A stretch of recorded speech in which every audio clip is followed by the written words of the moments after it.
આગળ વાત વડોદરાની કરીએ। વડોદરામાં આરટીઆઈના નામે તોડબાજી કરનારને ઝડપી પાડવામાં આવ્યો છે। આરોપી ડાહ્યા રાજપૂતની છાણી પોલીસે ધરપકડ કરી છે, ત્યારે આરોપી સામે 2 પોલીસ મથકે ગુના દાખલ કરવામાં આવ્યા છે।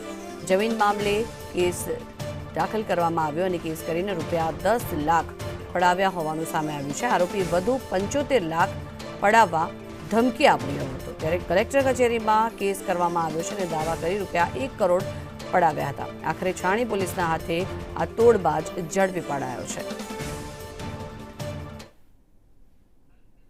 વધુ માહિતી મેળવીએ સંવાદદાતા કૃણાલ શર્મા જોડાયા છે। કૃણાલ, જે રીતે આ સમગ્ર કૌભાંડ આચરવામાં આવ્યું છે, શું વિગત, શું કાર્યવાહી કરાઈ?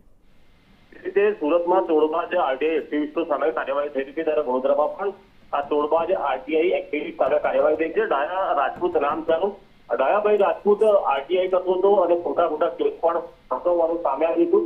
છાણી અને ગુણવા પોલીસ મથકમાં 2 અલગ અલગ કેસ થઈ હતી, જેમાં છાણીમાં જમીનમાં કોઈ પ્રકારની માલિકી કે હક ન હોતા પણ તેણે કેસ કર્યો હતો અને આરટીઆઈ કરતો હતો 10 લાખ પડાવ્યા હતા અને વધુ 25 લાખની માંગણી કરી હતી। અને ગુણવામાં પણ એક જમીનમાં કલેક્ટર કચેરીમાં ખોટા કેસ ઉભા કર્યા હતા અને આરોપી પાસેથી 1 કરોડ પડાવ્યા અને બાદમાં વધુ 12 કરોડની પણ માંગણી કરતા આ બંને ફરિયાદીઓએ ફરિયાદ કરી હતી અને છાણી પોલીસે હાલ ડાયા રાજપૂતની ધરપકડ કરી છે। વધુ તપાસ હાથ ધરી છે। જી, આભાર કૃણાલ સમગ્ર માહિતી બદલ।